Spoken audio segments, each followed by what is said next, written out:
الحمد لله نحمده ونستعينه ونستغفره ونؤمن به ونتوكل عليه ونعوذ بالله من شرور أنفسنا ومن سيئات أعمالنا من يهده الله فلا مضل له ومن يضلل فلا هادي له وأشهد أن لا إله إلا الله وحده لا شريك له وأشهد أن محمدا عبده ورسوله اللهم صل على محمد وعلى آل محمد كما صليت على إبراهيم وعلى آل إبراهيم إنك حميد مجيد اللهم بارك على محمد وعلى آل محمد كما باركت على إبراهيم وعلى آل إبراهيم إنك حميد مجيد رب اشرح لي صدري ويسر لي أمري واحلل عقدة من لساني يفقهوا قولي سبحانك لا علم لنا إلا ما علمتنا إنك أنت العليم الحكيم أما بعد فإن خير الحديث كتاب الله وخير الهدي هدي محمد صلى الله عليه وسلم وشر الأمور محدثاتها وكل محدثة بدعة وكل بدعة ضلالة وكل ضلالة في النار فأعوذ بالله من الشيطان الرجيم بسم الله الرحمن الرحيم قال الله تعالى في القرآن المجيد ألهاكم التكاثر حتى زرتم المقابر۔ قابل صد احترام حاضرین مجلس، محترم مکرم سامعین کرام، ہر قسم کی تعریفات اس خالق مالک ارض و سماوات کے لیے اور لاکھوں کروڑوں درود و سلام آپ محمد مصطفیٰ صلی اللہ علیہ وآلہ وسلم کی ذات اقدس پر۔ الحمدللہ اللہ کی توفیق سے رمضان المبارک کا یہ تیسرا جمعہ ہے جو ہم اللہ رب العزت کی رحمت سے عافیت کے ساتھ یہاں ادا کر رہے ہیں۔ اللہ تعالی ہماری ان عبادات کو قبول و منظور فرما لے۔ ہمارے پہلے جمعے کا عنوان رہا تھا توحید اور شرک کے حوالے سے ہم نے گفتگو کی تھی، اور دوسرے جمعہ میں ہم نے رسول اللہ صلی اللہ علیہ وآلہ وسلم کا مقام و مرتبہ، آپ کی امت سے محبت اور امت کی آپ سے محبت، اطاعت و فرما برداری کا ایک معیار، وہ ہم نے گوشت گزار کیا تھا۔ آج کی اس گفتگو میں میں یہ چاہتا ہوں کہ ہم اپنے گریبانوں میں جھانک کر اپنی کچھ اخلاقی برائیاں بھی پہچان لیں۔ ہماری نمازیں، ہمارے روزے، ہمارے قیام، ہمارے قرآن، یہ ہمارے اندر سے دلوں کی میل کو کیوں نہیں نکالتے؟ ہمارے اندر کینہ بھی موجود ہے، ہمارے اندر حسد بھی موجود ہے، ہمارے اندر بغض بھی موجود ہے، ہماری زبانوں میں ایسی کڑواہٹ ہے کہ ہم دل چیر کر رکھ دیتے ہیں، ہمارے زبان کے الفاظ اتنا گہرا زخم لگاتے ہیں کہ شاید کہ تلوار کا زخم بھی اتنا گہرا نہ ہوتا ہو۔ کیا ہم نے یہ سمجھ لیا ہے کہ ہم اگر 5 وقت کے باجماعت نمازی ہیں تو اب ہمارے لیے کسی کا دل دکھانا جائز ہو گیا ہے؟ کیا ہم نے یہ سمجھ لیا ہے کہ ہم نے چونکہ روزے پورے رکھے ہیں لہذا غیبتیں اور چغلیوں میں اب ہم بے لگام ہو چکے ہیں؟ نہیں، ہرگز ایسا نہیں ہے۔ اگر ہم پکے نمازی ہیں تو ہمیں سود بھی چھوڑنا پڑے گا، ہمیں غیبت بھی چھوڑنی پڑے گی، ہمیں رزق حرام بھی چھوڑنا پڑے گا، ہمیں صلہ رحمی اپنانی پڑے گی، قطع رحمی کو چھوڑنا پڑے گا، اپنے دل سے کینے اور بغض اور حسد کو نکالنا پڑے گا۔ یہ حسد جیسی بیماری جو ہمارے دلوں کے اندر آ گئی ہے، ہر بندہ دوسرے سے حسد کر رہا ہے، حتیٰ کہ خونی رشتے، پھوپھی بھتیجیوں سے ہی حسد کر رہی ہے، چچا بھتیجوں سے حسد کر رہا ہے، بھائی بھائی سے حسد کر رہا ہے۔ کوئی کسی کی خوشی دیکھ کر خوش ہونے کے لیے تیار ہی نہیں۔ کیوں کسی کی خوشی میں خوش نہیں ہوتے؟ کیوں اس کو دعا نہیں دیتے؟ یاد رکھو، جب تم کسی کی نعمت دیکھتے ہو، جب تم کسی کی ترقی دیکھتے ہو، جب کسی کو کوئی کامیابی ملتی ہے، کوئی بیچارہ سائیکل سے موٹر سائیکل لے لیتا ہے، کوئی موٹر سائیکل سے گاڑی لے لیتا ہے، کسی کے امتحان میں اچھے نمبر آ جاتے ہیں، کوئی اچھا سوٹ پہن لیتا ہے، کوئی خوبصورت لگ رہا ہوتا ہے، کسی کو کوئی اچھی نوکری مل جاتی ہے، کسی کا کاروبار سیٹ ہو جاتا ہے، تو اپنی زبان سے اگر تم دعا دیے بغیر تعریف کرتے ہو، اللہ کی قسم تمہاری نظر تلوار سے زیادہ تیز دھار وار کرتی۔ جب بھی کسی کی خوشی دیکھو اس میں خوش ہو جاؤ، اس میں خوش ہو جاؤ، دعائیں دو اس کو، بارک اللہ، ماشاء اللہ، اللہ تیری عمر میں برکت کرے، اللہ تیری اس ترقی میں برکت کرے، اور اللہ سے اندر ہی اندر دل میں دعا کیا کرو، یا اللہ تو نے اس کو یہ ترقی عطا کی ہے، تو مجھے بھی یہ ترقی عطا کر دے۔ لیکن ہم لوگ کیا ہیں کہ ایسی نظر سے اس کو دیکھتے ہیں، زبان سے دعا ادا نہیں کرتے، وہ بیچارہ یا ہم مریض بنا دیتے ہیں اس کو۔ نظر ایسی ظالم چیز ہے، رسول اللہ صلی اللہ علیہ وسلم نے فرمایا نظر انسان کو موت تک پہنچا دیتی ہے، نظر اونٹ کو ہنڈیا میں پہنچا دیتی ہے۔ یہ ہماری نظریں ہیں جو ہم ایک دوسرے کے اوپر وار کرتے ہیں، ایک دوسرے کو چین نہیں لینے دیتے۔ یہ حسد ہے جو ہماری نیکیوں کے اثر کو ختم کیے ہوئے ہے، یہ ہمارے دل کے اندر پایا جاتا ہے۔ جانتے ہیں یہ حسد اتنی بری چیز ہے، اتنی بری چیز ہے کہ پہلا قتل ایک سگے بھائی نے، قابیل نے حابیل کو قتل کر دیا اس وجہ سے کہ اس کے دل میں اپنے بھائی کے لیے حسد پیدا ہو گیا تھا۔ 11 بھائیوں نے اپنے اس بھائی کو جس کو اللہ نے دنیا کا آدھا حسن عطا کیا تھا، بھائی تمہارے بھائی کو اللہ نے حسن عطا کیا ہے، تمہیں فخر کرنا چاہیے نا، تمہیں خوش ہونا چاہیے کہ یار میرا بھائی ہے، اللہ نے اس کو پیغمبر کے لیے چن لیا ہے، یہ اگلے نبوت کے لیے چن لیا گیا ہے، دنیا کا آدھا حسن اس کو عطا کر دیا گیا ہے۔ لیکن نہیں، جب دل میں حسد پیدا ہوتا ہے پھر بھائیوں کی خوشی خوشی نہیں لگتی، پھر اپنوں کی نعمت نعمت نہیں لگتی، پھر اپنوں کا پیار پیار نہیں لگتا، پھر وہی 11 بھائی اپنے بھائی حضرت یوسف علیہ السلام کو پہلے قتل کا ارادہ کرتے ہیں، نرمی کرتے ہوئے ان کو کنویں کے اندر پھینک دیتے ہیں۔ رب کا کرنا کچھ اور تھا۔ یہ حسد اتنی بری چیز ہے کہ یعرفونہ کما یعرفون ابناءہم، یہودی محمد الرسول اللہ صلی اللہ علیہ وآلہ وسلم کو اس طرح پہچانتے تھے جس طرح اپنے بیٹے کو کوئی پہچانتا ہے۔ اللہ تعالیٰ قرآن میں کہتے ہیں نا کہ یہ یہود اللہ کے نبی صلی اللہ علیہ وسلم کو بحیثیت نبی، بحیثیت رسول اتنا پہچانتے ہیں کہ جیسے کوئی اپنے بچوں کو پہچانتا ہے۔ بچے کو پہچاننے میں غلطی تو نہیں لگتی نا کہ یہ میرا ہی بچہ ہے، تو اللہ رب العزت فرماتے ہیں پہچانتے ہیں لیکن ان کی ماننے کے لیے تیار نہیں ہے۔ اور رکاوٹ کیا ہے کہ یہ حسد دل میں پایا جاتا ہے کہ یہ بنی اسرائیل سے کیوں نہیں آئے، یہ نبوت کا تاج بنو اسماعیل کے اندر کیوں رکھ دیا گیا ہے۔ ہم اپنے چچا زاد بھائی کی اولاد میں آخری نبی کا ہونا برداشت نہیں کر سکتے۔ یعنی اندازہ لگا لیجئے کہ حسد تو پھر اتنا برا ہوا کہ انسان جہنم کا ایندھن بننے کے لیے تیار ہے مگر دوسرے کی خوشی کو تسلیم کرنے کے لیے تیار نہیں ہے۔ شیطان اس کو پتا ہے کہ وہ جہنم کا ایندھن بنے گا، لیکن آدم کو مٹی سے پیدا کیا، اس کو آگ سے پیدا کیا، یہ غرور اور تکبر نے حسد پیدا کیا اور اس نے جہنم کا ایندھن بننا تو برداشت کر لیا مگر کسی دوسرے کے خوشی میں خوش ہونا یا جو اللہ نے اس کو مقام اور عزت دی ہے اس کو قبول نہیں کیا۔ یاد رکھ لیں ذَلِكَ فَضْلُ اللَّهِ يُؤْتِيهِ مَن يَشَاءُ، یہ اللہ کا فضل ہے، جسے چاہتا ہے عطا کرتا ہے، کسی کو کسی طرح مقام عطا کرتا ہے، کسی کو کسی طرح مقام عطا کرتا ہے۔ اپنے دلوں سے حسد کی میل کو نکال کر باہر نکالیں۔ یہ حسد پھر ہم سے غیبتیں کرواتا ہے، یہ حسد پھر ہم سے چغلیاں کرواتا ہے، اور خواتین کے اندر یہ عادت مردوں کی نسبت زیادہ پائی جاتی۔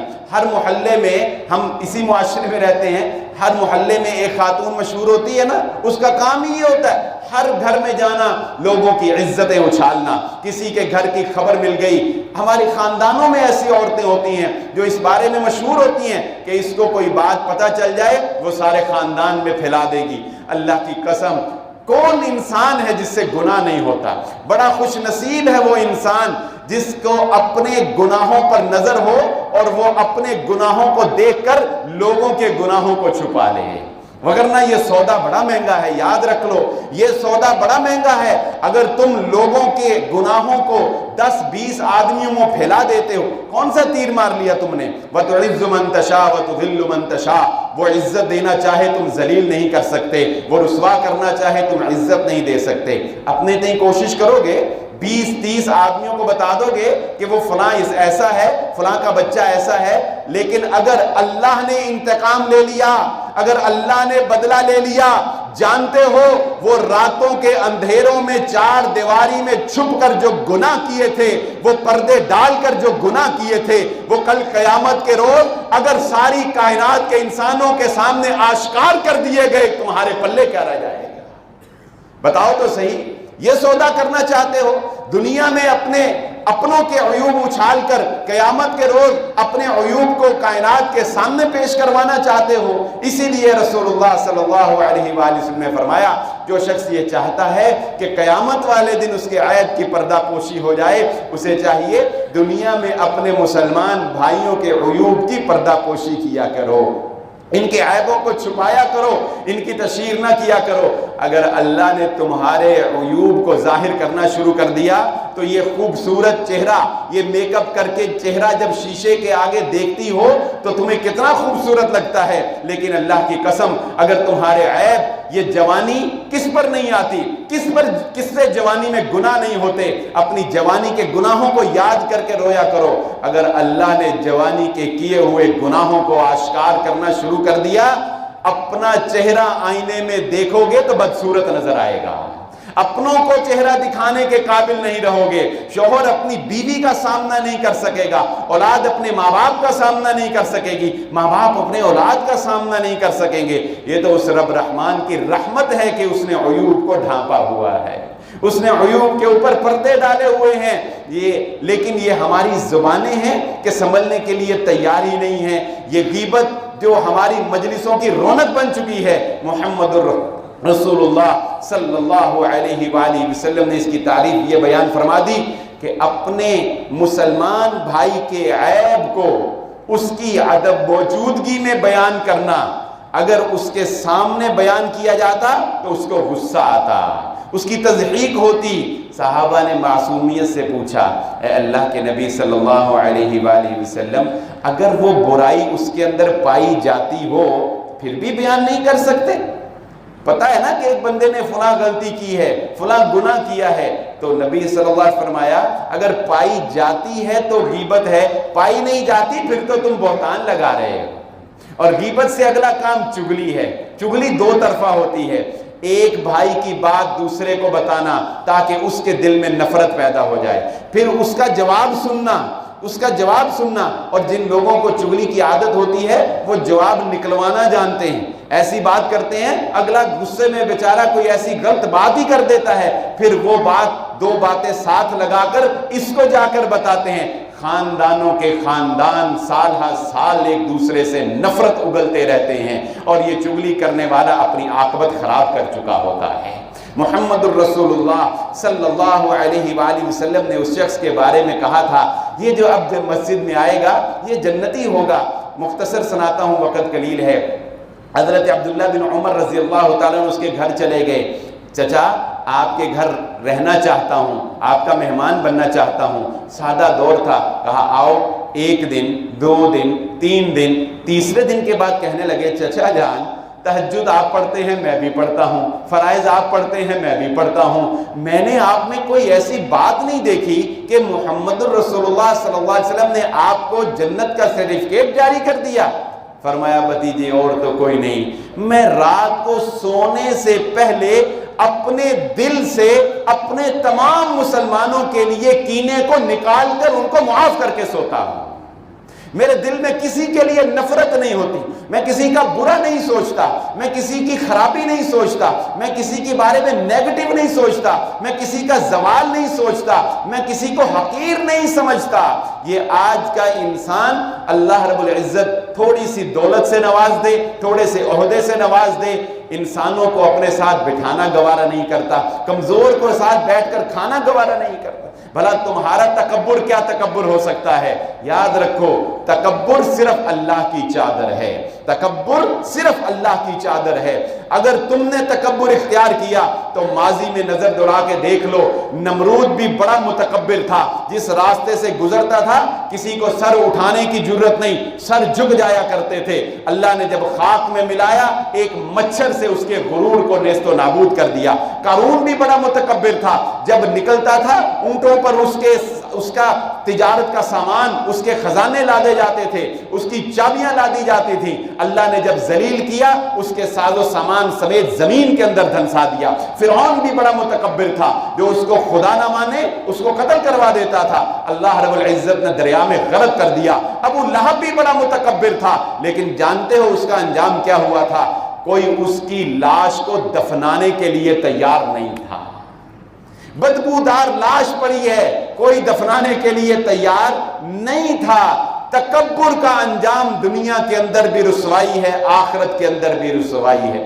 عاجزی اور انکساری، معافی اور درگزری، اسی میں اللہ نے مسلمانوں کی خیر رکھی ہے، اسی میں اللہ رب العزت نے پنہاں ہماری خیر رکھی ہے۔ اگر کسی کا بھلا نہیں کر سکتے، بعض بندوں کی عادت ہوتی ہے، عادت کے اتنے سخت، لیکن یاد رکھو عادت کا سخت ہونا، مزاج کا سخت ہونا تمہیں اس بات کی اجازت نہیں دیتا کہ تم لوگوں پر برس پڑو۔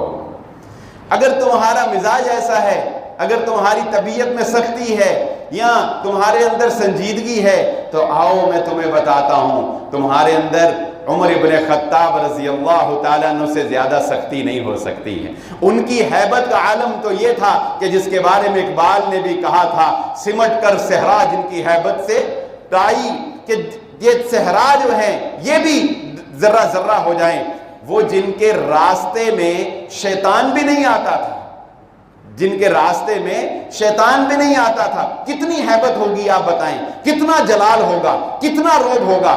ایسی سخت مزاجی تھی کہ جب خلافت کے لیے منتخب کیے جانے لگے تو لوگوں نے کہا عمر تو سخت بہت ہے، عمر تو سخت بہت ہے، بڑی سختی کرے گا لوگوں پر۔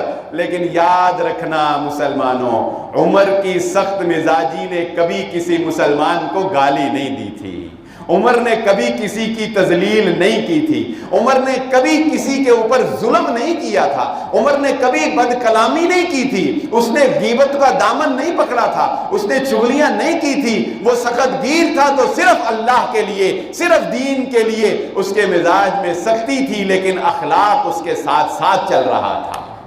اخلاق کو اپناؤ، اپنے اندر نرمی کو لاؤ، اپنے دین کے لیے سختی ہونا یہ اچھی بات ہے۔ رسول اللہ صلی اللہ علیہ وآلہ وسلم نے اپنی ذات کے لیے کبھی انتقام نہیں لیا، لیکن دین کے معاملے میں جب کوئی ایسی ویسی بات ہوتی تھی، اللہ کے نبی صلی اللہ علیہ وآلہ وسلم کا رنگ متغیر ہو جایا کرتا تھا، آپ صلی اللہ علیہ وسلم کا رنگ بدل جایا کرتا تھا۔ اور اس سے آگے کی بات سنیے، چلو بعض لوگ ہوتے ہیں ان میں صلاحیت ہی نہیں ہوتی کہ کسی کا بھلا کر سکیں، کسی کی خیر کر سکیں، تو ان کے لیے بھی اللہ کے نبی صلی اللہ علیہ وسلم نے ایک حکم جاری فرمایا۔ آپ صلی اللہ علیہ وآلہ وسلم نے فرمایا انسان کو چاہیے کہ روزانہ کوئی نہ کوئی صدقہ ضرور کیا کرے۔ انسان کو کیا چاہیے کہ روزانہ کوئی نہ کوئی صدقہ ضرور کیا کرے۔ صحابہ نے پوچھا اے اللہ کے نبی صلی اللہ علیہ وآلہ وسلم، اگر کوئی انسان اتنی اماؤنٹ پیسے نہیں ہیں، گنجائش نہیں ہے، صدقہ نہیں کر سکتا تو کیا کرے؟ اللہ کے نبی صلی اللہ علیہ وسلم نے فرمایا مزدوری کرے، نکلے مزدوری کرے، پیسے کمائے اور پیسے کما کے چاہے اس میں سے ایک پیسہ ہی کرے لیکن صدقہ ضرور کرے۔ فرمایا صحابہ نے عرض کی اے اللہ کے نبی صلی اللہ علیہ وسلم کسی میں مزدوری کرنے کی بھی صلاحیت نہیں ہے۔ فرمایا پھر اس کو چاہیے کہ کسی کو کوئی نیکی کی بات بتا دے، یہ بھی صدقہ ہوگا۔ اچھا یہ نہیں کر سکتا کسی کو برائی سے روک دے، یہ بھی صدقہ ہوگا۔ صحابہ نے کہا اے اللہ کے نبی صلی اللہ علیہ وسلم وہ یہ بھی صلاحیت نہیں رکھتا بیچارہ کہ کسی کو نیکی کی بات بتائے یا کسی کو برائی سے روکے، تو پھر اللہ کے نبی صلی اللہ علیہ وسلم نے جانتے ہیں کیا بات ارشاد فرمائی؟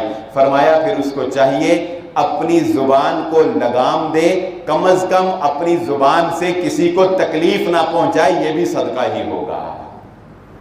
تو کسی کا بھلا نہیں کر سکتے برائی نہ کرو، کسی کی خیر خواہی نہیں کر سکتے، کسی کے کام نہیں آ سکتے، تو اگر کوئی اس کے کام آ رہا ہے تو اس کے ہی راستے میں ٹانگیں نہ اڑاؤ، اس کے ہی راستے میں جو ہے روڑے نہ اٹکاؤ۔ اور یہ صلہ رحمی کا معاملہ، ایک دوسرے کے کام آنے کا معاملہ، یہ نفلی نہیں ہے، یہ نفلی نہیں ہے. یہ حدیث جو میں سننے لگا ہوں نا، اگر دلوں تک پہنچ جائے رونگٹے کھڑے ہو جائیں اللہ کی قسم. ماضی میں جھانک کر دیکھنا کتنی دفعہ اس کی پامالی کی ہوگی. یہ مت سمجھنا کہ کوئی تمہارے دروازے پہ آیا اور اس نے آ کے کہا کہ مجھے فلاں ضرورت ہے، اور تم نے بڑی آسانی سے کہہ دیا چل نہیں ہے، جھوٹ بول دیا نہیں دینا، کوئی ایسا بہانہ کر دیا. تو کیا یہ تم نے نفلی کام تھا؟ کیا نہیں کیا نہ کیا تو ثواب، نہ کیا تو کوئی نہیں. اللہ کے نبی صلی اللہ علیہ وآلہ وسلم نے فرمایا، جب صحیح حدیث سلسلہ حدیث صحیحہ میں علامہ البانی نے نقل کی رحمہ اللہ تعالی، جب ایک رشتہ دار اپنی ضرورت کو لے کر، بیچارہ مجبوری کو لے کر دوسرے رشتہ دار کے پاس جاتا ہے، اپنا حال بیان کرتا ہے، اپنی ضرورت بیان کرتا ہے، اور وہ مالدار، وہ طاقتور، وہ عہدیدار اس کی ضرورت پوری کرنے کی صلاحیت رکھتا ہے، اس کی گٹھریاں اندر پڑی ہوئی ہیں، ٹرنکوں میں پیسے، اضافی پیسے پڑے ہوئے ہیں، ضرورت سے زیادہ پڑے ہوئے ہیں، خود کو ڈسٹرب کیے بغیر دوسرے کے کام آ سکتا ہے. اللہ کے نبی صلی اللہ علیہ وسلم نے فرمایا وہ اس کی ضرورت پوری کر سکتا تھا، مگر جان بوجھ کر طمع اور لالچ اور حرص نے دل کو اتنا میلا کر دیا کہ جان بوجھ کر اپنے رشتہ دار کی ضرورت پوری نہیں کی. کل قیامت کے روز یہ اضافی مال جس کو اس نے جمع رکھا مگر کسی کے کام میں نہ لایا، اللہ رب العزت اس کو سانپ بنا کر اس کے گلے کے اندر توق پہنا دے گا. کوئی معمولی بات ہے؟ بتائیے، کوئی معمولی بات ہے؟ یہ صلہ رحمی کو معمولی نہ سمجھو، رشتہ داروں کے کام آنے کو معمولی نہ سمجھو. جو رشتہ داریاں توڑتا ہے، جو رشتہ داروں سے قطع رحمی کرتا ہے، وہ اللہ رب العزت محمد الرسول اللہ صلی اللہ علیہ وسلم کے فرمان کے مطابق اللہ اس کو کاٹ دیتا ہے. کیا مطلب؟ گویا اس سے اللہ کا رشتہ کٹ گیا، اللہ کا تعلق کٹ گیا.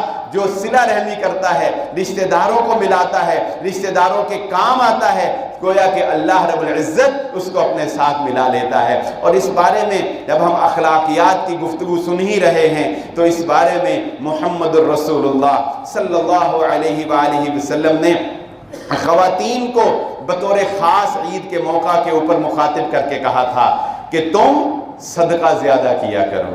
خواتین کو کہا تھا، کیوں؟ یہ حسد، یہ بغض، یہ کینہ، یہ چغلیاں، یہ غیبتیں، یہ جاسوسیاں، ایک دوسرے کے ساتھ تو میں رہنا اور یہ نظر لگا دینا، یہ سارے معاملات یہ خواتین سے زیادہ وابستہ ہے. اللہ کے نبی صلی اللہ علیہ وسلم خواتین کو فرماتے ہیں صدقہ کیا کرو، زیادہ صدقہ کیا کرو، مردوں سے زیادہ کرنا چاہیے. کیوں؟ میں نے جہنم میں تمہاری کثرت کو دیکھا ہے، میں نے جہنم میں تمہاری کثرت کو دیکھا ہے. کیوں کثرت کو دیکھا ہے؟ اللہ کے نبی صلی اللہ علیہ وآلہ وسلم نے فرمایا فرائض اپنی جگہ، یاد رکھنا نوافل کے مقابلے میں اعلیٰ اخلاق کو زیادہ درجہ حاصل ہے. میں یہ نہیں کہتا نوافل کا اہتمام نہ کریں، مگر نوافل کا اہتمام کیے بغیر اگر اخلاق اچھا کر لیتے ہو، اللہ کی قسم اللہ رب العزت نبی صلی اللہ علیہ وسلم کی زبان اطہر سے یہ جملے ادا فرما رہے ہیں کہ جنت کے اندر کثرت کن لوگوں کی ہوگی؟ جنت کے اندر کثرت سے کون لوگ جائیں گے؟ دو اوصاف رکھنے والے لوگ جنت میں زیادہ جائیں گے. کون سے؟ نمبر ایک اللہ کا تقوی رکھنے والے، جن کے اندر اللہ کا تقوی ہوگا وہ، اور نمبر دو جو اعلیٰ اخلاق والے ہوں گے، جنتیوں میں زیادہ کثرت ان کی ہوگی. اس حدیث سے کیا پتہ چلا کہ اگر انسان صرف فرائض پورے کرتا رہے نا، فرائض پورے کرتا رہے، اپنے اخلاق کو سنوار لے، تو بلا شبہ اس کے اعلیٰ اخلاق کی وجہ سے اللہ رب العزت اس کو جنت عطا فرما دے گا. اور جہنم میں متکبرین کی کثرت ہوگی، جبارین کی کثرت ہوگی، بد اخلاقی جو لوگ ہیں، جو تانے دینے والے لوگ، جو دوسروں کی تضحیق کرنے والے لوگ، جہنم میں ان کی کثرت ہوگی. اور ان بد اعمالیوں کی وجہ سے اکثر لوگ جہنم کے اندر چلے جائیں گے. عورتوں کو رسول اللہ صلی اللہ علیہ وسلم نے فرمایا کہ میں نے جہنم میں تمہاری کثرت کو دیکھا ہے. کیوں؟ نمبر ایک تم خامدوں کی بہت زیادہ ناشکری کرنے والی ہو. اس کی مثال بڑی پیاری دی اللہ کے نبی صلی اللہ علیہ وسلم نے فرمایا ایک خاوند بیوی کی ضرورتیں پوری کرتا رہتا ہے بیچارہ، پتہ نہیں کیسے کرتا ہے، اس کو سوٹ بھی لا کے دیتا ہے، اس کے سرخی پاؤڈر بھی پورے کرتا ہے، کبھی کوئی فنکشن آ جائے نا اس کے میکوں کا، اس کی بہنوں کا، بھائیوں کا، اور وہ کہے کہ نہیں عید کی تینوں سوٹ نہیں لے کے دینا، تو کہتی ما رأیت خیرا قط، تیرے گھر سے مجھے کبھی خوشی ملی ہی نہیں ہے ہمارا۔ یہ نبی صلی اللہ علیہ وسلم الفاظ میرے نہیں ہے، نبی صلی اللہ علیہ وسلم فرما رہے ہیں عورتوں کی خصلت بیان کرتے ہوئے کہ خامندوں کی ایسی ناشکری ہیں کہ ایک دفعہ قبل خامند بیچارہ پورا نہ کر سکے تو کہتے ہیں تیرے گھر میں کبھی خوشی ملی نہیں مجھے، تمہاری اس ناشکری نے تمہیں جہنم تک پہنچا دیا ہے۔ اور دوسری بات، تم بہت زیادہ تانے دیتی ہو، بہت زیادہ لان تان کرتی ہو، اس زبان کا تم بہت زیادہ غلط استعمال کرتی ہو، جو رسول اللہ صلی اللہ علیہ وآلہ وسلم نے حضرت معاذ رضی اللہ تعالیٰ عنہ کہا تھا، اے معاذ میں تجھے ایک ایسی چیز کے بارے میں نہ بتاؤں جو تمام اعمال کی چوٹی ہے، بنیاد ہے، اس کو اگر پکڑ لیا، سنبھال لیا تو سمجھ جاؤ گے، اس کو اگر سنبھال لیا سمجھ جاؤ گے۔ پوچھا کیا؟ آپ نے اپنی زبان مبارک کو پکڑ کر کہا اس زبان کی حفاظت کر لو، اس زبان کی۔ وہ چھوٹے تھے حضرت معاذ، تو ذرا معصومیت سے سوال کرنے لگے، اے اللہ کے نبی صلی اللہ علیہ وسلم کیا زبان کی وجہ سے، کیا اس زبان کی وجہ سے لوگوں کی پکڑ ہوگی؟ تو اللہ کے نبی صلی اللہ علیہ وسلم نے فرمایا کہ معاذ اکثر لوگ اپنی زبان کی وجہ سے جہنم کے اندر داخل کر دیے جائیں گے، اکثر لوگ اس زبان کی وجہ سے جہنم کے اندر داخل کر دیے جائیں گے۔ اللہ کے نبی صلی اللہ علیہ وآلہ وسلم نے ارشاد فرمایا مسلمان وہ ہے المسلم من سلم المسلمون من لسانہ ویدہ، مسلمان وہ ہے کہ اس کی زبان اور اس کے ہاتھ سے اس کے دوسرے مسلمان محفوظ رہ جاتے ہیں، وہ مسلمان ہیں۔ ہم یہ چاہتے ہیں نا کہ اللہ ہمارے عیب کو چھپائے، ہمیں پردہ ڈال کر جنت کے اندر داخل کر دے، تو اپنی زبانوں کو لگام دے لینی چاہیے۔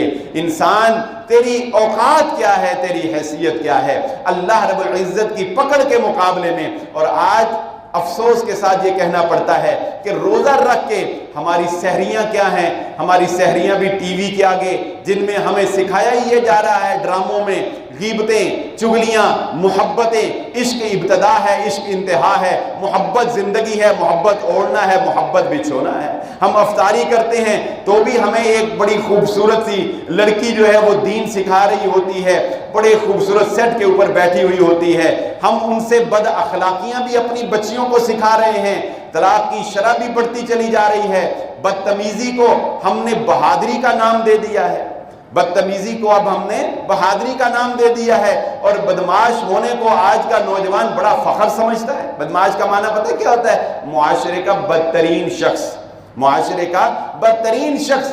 یہ کس ڈگر پر ہم چل پڑے ہیں، یہ کس روش پر ہم چل پڑے ہیں؟ کیا مومن ایسا ہوتا ہے؟ کیا مسلمان ایسا ہوتا ہے؟ وہ تو ہر لحظہ اور ہر لمحہ اللہ رب العزت سے ڈرتا ہے۔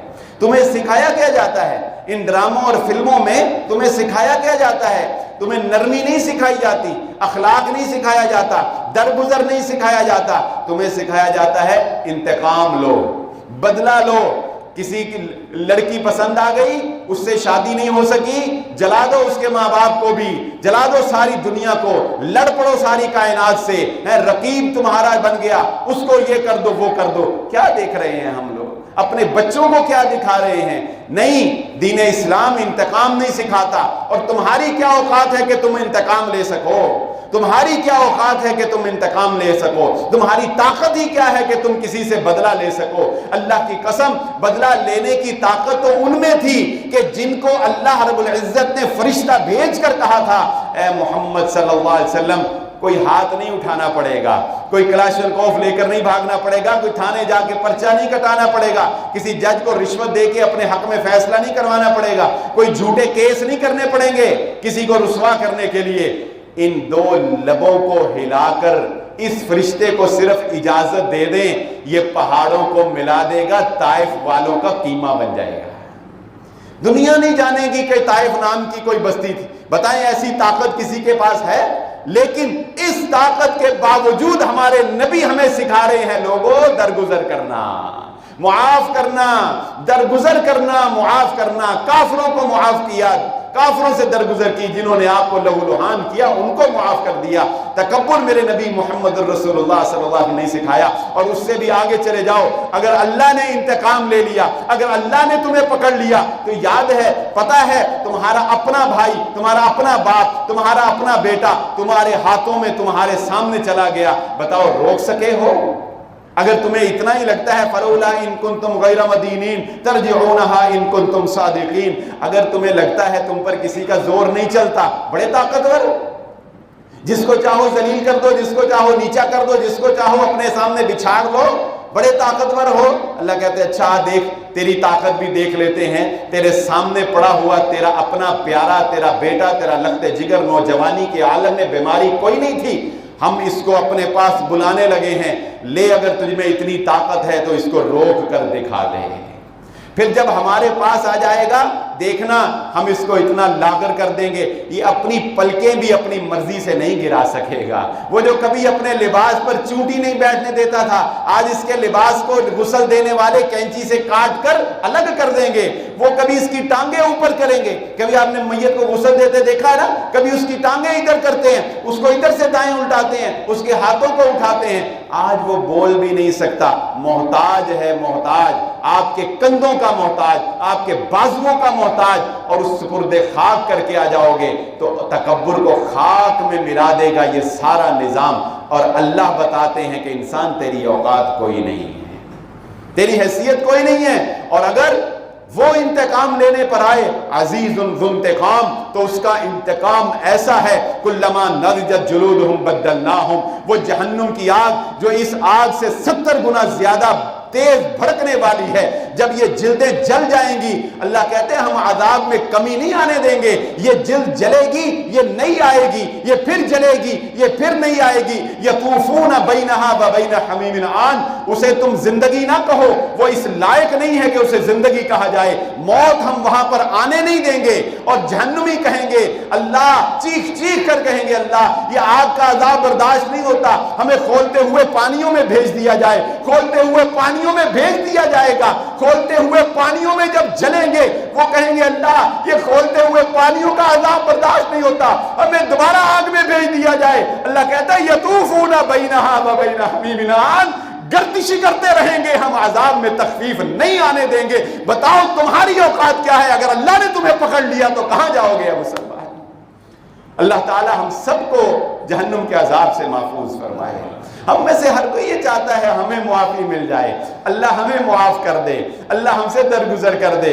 اگر اللہ سے معافی چاہتے ہو اللہ کے بندوں کو معاف کرنا سیکھو۔ محمد الرسول اللہ صلی اللہ علیہ وسلم نے فرمایا ایک شخص آئے گا، آ کر قیامت کے روز اللہ فرشتے اس سے پوچھیں گے تیرے پاس کوئی نیکی، کوئی ایسی خاص نیکی ہو، چل تجھے اللہ کے سامنے پیش کرنا ہے، تیری وہ نیکی پیش کرتے ہیں اللہ رب العزت کے سامنے، شاید تیری خلاصی ہو جائے، تو وہ کہے گا یا اللہ اور کوئی بڑی نیکیوں کا تو علم نہیں، کوئی بڑی خاص نیکیوں کا تو علم نہیں، لیکن میں ایک کاروباری بندہ تھا، لوگوں سے لین دین کرتا تھا، لوگوں کو پیسے دیتا تھا، میں خود بھی اس پر عمل کرتا تھا، اور میں نے اپنے ملازمین کو بھی یہ کہہ رکھا تھا، میں نے اپنے ملازمین کو بھی یہ کہہ رکھا تھا اگر ہمارے پیسے کسی ایسے بندے نے دینے ہوں جو بیچارہ مجبور ہو، دے نہ سکتا ہو، دینا چاہتا ہو لیکن دے نہ سکتا ہو،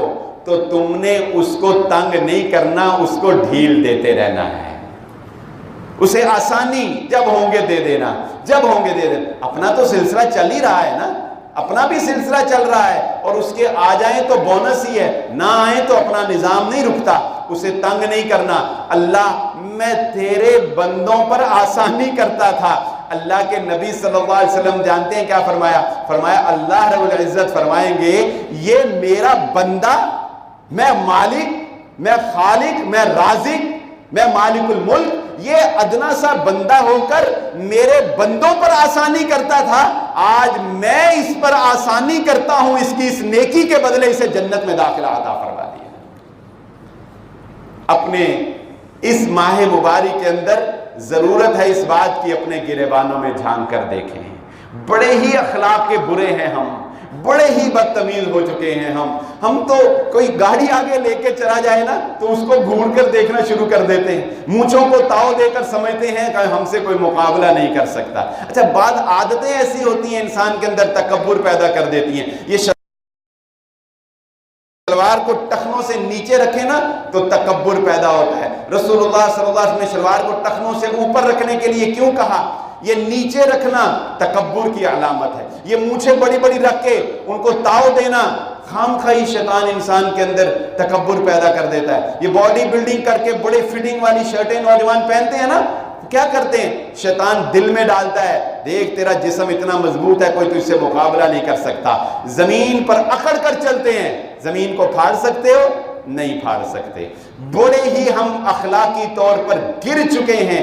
اپنے گھروں کے ماحول کے اندر اخلاق پیدا کریں، اپنے مزاج کے اندر نرمی پیدا کریں، تحمل پیدا کریں۔ اللہ کو شیخی پسند نہیں ہے، شوخی پسند نہیں ہے، اللہ رب العزت کو تانا پسند نہیں ہے۔ تانا دینے والے کے لیے جہنم کی وادی ہے، یا کم از کم ہلاکت ضرور ہے اس کے لیے۔ آپ کو ایک اپنا جو حال ہے، جو ہمارا اس وقت حال ہے، امت مسلمہ کا جو حال ہے، وہ آپ کو میں اقبال کی زبان میں آج سناتا ہوں۔ ایک دفعہ پہلے آپ کو سنایا تھا صحابہ کی شان، تو آج اقبال کے چند اشعار میں آہستہ آہستہ پڑھوں گا، آپ کو سمجھ آتی جائے گی۔ مشکل الفاظ کی تشریح کرتا چلا جاؤں گا، لیکن سمجھ آ جائے گی ہم ہیں کیا، ہماری اوقات کیا ہے۔ ہاتھ بے روزگار ہیں، دل الحاد سے خوگر ہیں۔ ہاتھ بے روزگار ہیں، ہاتھوں سے کچھ کرنے کو دل نہیں کرتا، دل الحاد سے خوگر ہیں۔ الحاد کہتے ہیں بے دینی کو، اقبال کہتا ہے ہاتھ بے روزگار ہیں، دل الحاد سے خوگر ہیں، امتی باعث رسوائی پیغمبر ہیں۔ امتی باعث رسوائی پیغمبر ہیں، یعنی ہم اپنے آپ کو محمد رسول اللہ صلی اللہ علیہ وآلہ وسلم کا امتی کہتے ہیں، اور حرکتیں دیکھیں تو اپنے نبی کو کی بدنامی کا باعث بن رہے ہیں۔ ہم سے اور جو اقبال نے پھر رمضان المبارک کے حوالے سے کہا، ہم سے کہاں پیار ہے، ہاں نیند تمہیں پیاری ہے، طبع آزاد پر قید رمضان بھاری ہے، تم ہی بتا دو کیا یہی آئین وفاداری ہے۔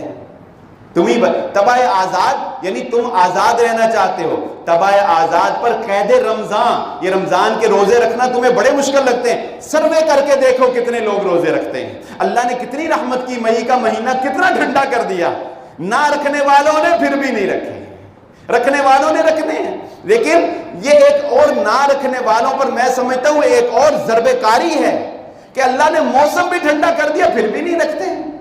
طبع آزاد پر قید رمضان بھاری ہے، تم ہی کہہ دو کیا یہی آئین وفاداری ہے۔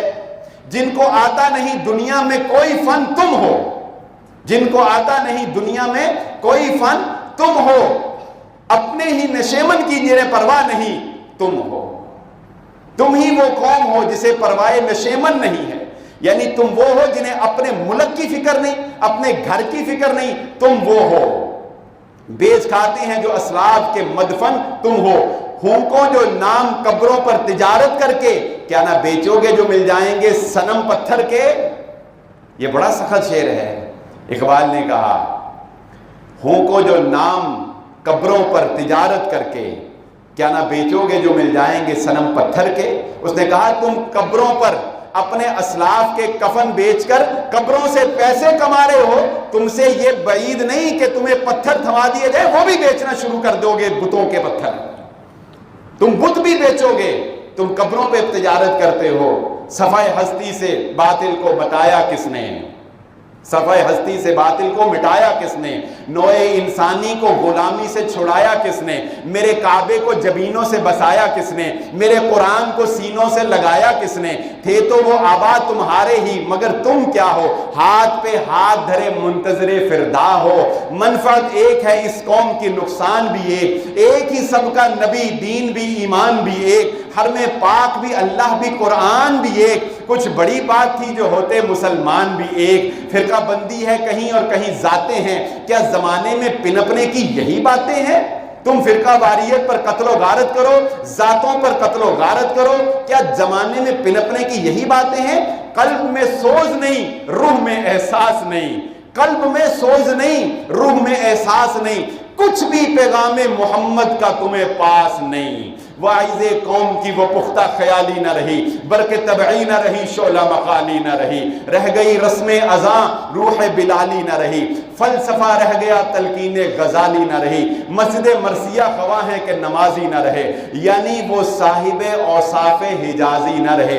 شور ہے ہو گئے دنیا میں مسلمان نابود. ہم یہ کہتے ہیں تھے بھی کہیں مسلم موجود، وضع میں ہو تم نصارہ تو تمدن میں حنود. یہ مسلمان ہیں جنہیں دیکھ کے شرمائیں یہود. یوں تو سید بھی ہو، مرزا بھی ہو، افغان بھی ہو، تم سبھی کچھ ہو، بتاؤ مسلمان بھی ہو. ہر کوئی مست میں ذوق تن آسانی ہے. یہ آج کے دور کی، میں تو حیران ہوں، یہ اس وقت بھی پتہ نہیں یہی حال تھا، لیکن آج تو یہ ہم اپنی آنکھوں سے دیکھ رہے ہیں. ہر کوئی مست میں ذوق تن آسانی. ہر کسی کو اپنی پڑی ہوئی ہے. وہ کہتا ہے اس کا مردہ مر جائے، میرا بچ جائے. یہ ہلاک ہوتا ہے، ہو جائے، میں بچنا چاہیے، مجھے کیا پرواہ کسی کی. ہر کوئی مست میں ذوق تن آسانی ہے. تم مسلمان ہو یہ انداز مسلمانی ہے. حیدری فقر ہے نہ دولت عثمانی ہے. تم کو اسلاف سے نسبت کیا روحانی ہے. وہ زمانے میں معزز تھے مسلمان ہو کے، تم خوار ہوئے تارک قرآن ہو کے. چاہتا تو ہر کوئی ہے کہ ہو اوج ثریا پہ مقیم. چاہتے تو سب ہیں کہ ہوں اوج ثریا پہ مقیم، یعنی چاہتے تو مسلمان بڑے ہیں کہ ثریا سب سے اونچا ستارہ سمجھا جاتا ہے، سب سے دور ستارہ ثریا. تو کہتا ہے اقبال کہ سارے چاہتے تو سبھی ہیں کہ ہوں اوج ثریا پہ مقیم. پہلے کوئی پیدا تو کرے ویسا قلب سلیم. او پہلے ویسا دل تو پیدا کرو مسلمانوں. چاہتے ہو پوری دنیا پر حکومت کرے، پوری دنیا تمہارے ماتحت آ جائے، پہلے کوئی پیدا تو کرے ویسا قلب سلیم. خودکشی شیوا تمہارا وہ غیور و خوددار.